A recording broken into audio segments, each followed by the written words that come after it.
Hey, so let's jump right in. We're going to spend the next few minutes on a single, really powerful question. It's one that's been asked for thousands of years, and it's one that every single one of us answers every day, whether we realize it or not. And that question is, where is your treasure? Let's unpack what that actually means.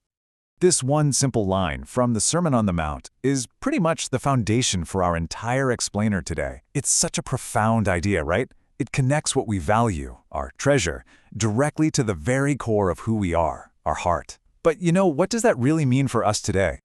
To really get this, we kind of have to see it as this universal quest that we are all on. And to get our bearings, we first need to define our two key terms here, treasure and heart. So what's so interesting is the original meaning of treasure. It wasn't just about stuff. It was the place where we store and guard the things we find most precious. So sure, it could be money, but it could also be your reputation, your family, or your knowledge. It's whatever we dedicate our lives to collecting and protecting. And then you've got the heart.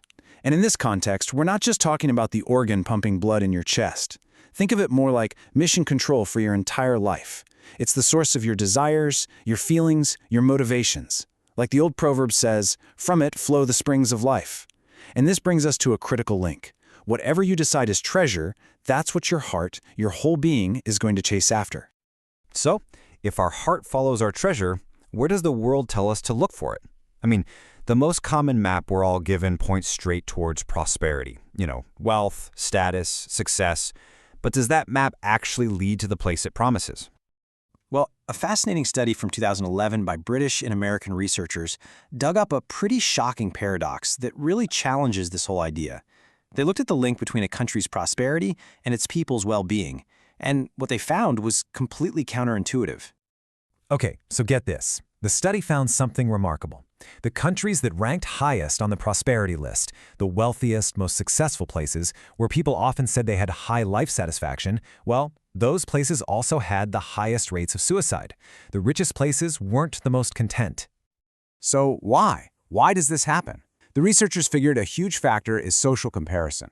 When your treasure is defined by external things, your house, your car, your job title, you're basically in a constant state of comparing yourself to everybody else. And in a really prosperous place, that gap between you and the next person can feel like a giant canyon, leading to this deep sense of dissatisfaction.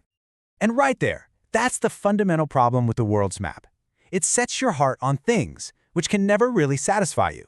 It just traps us in this cycle where there's always something new to buy and always somebody who has more than we do. And it often just leaves us feeling empty inside. Okay, so if that map is flawed, is there a better one? Is there another way to think about what makes for a truly good life? To answer that, let's turn from that big national study to one of the longest, most detailed studies of individual human lives ever done. For 75 years, think about that, 75 years, researchers at Harvard University tracked the lives of hundreds of people. They were asking one simple question, from the very beginning to the very end: what keeps us healthy and happy as we go through life? Now, to really appreciate how big their conclusion was, you have to see how they did it.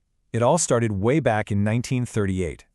They followed two totally different groups, rich kids from Harvard and boys from some of Boston's poorest neighborhoods. Year after year, they gathered data on their health, their jobs, their relationships. They watched some become factory workers and others become president. And after all that time, 75 years, the conclusion wasn't about wealth or fame or working harder and harder. The conclusion was surprisingly simple. That's it. That's the treasure, the single biggest predictor of human flourishing across all that data and all those lives was the quality of people's relationships. Good social connections are what keep us happy, and they're what keep us healthy. Period. And this is where it gets really powerful. This groundbreaking scientific conclusion from the 21st century, it sounds almost exactly like that ancient wisdom we started with. It's this amazing moment where modern science and timeless truth just perfectly line up.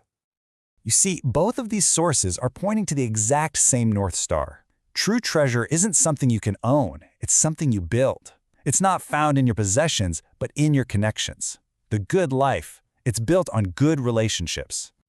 And one ancient source, the Bible, offers its own super simple two-part framework for how to chase after this relational life. It says to invest in two directions: vertically in your relationship with God and horizontally in your relationships with the people all around you. It's a treasure map that is completely centered on love and connection.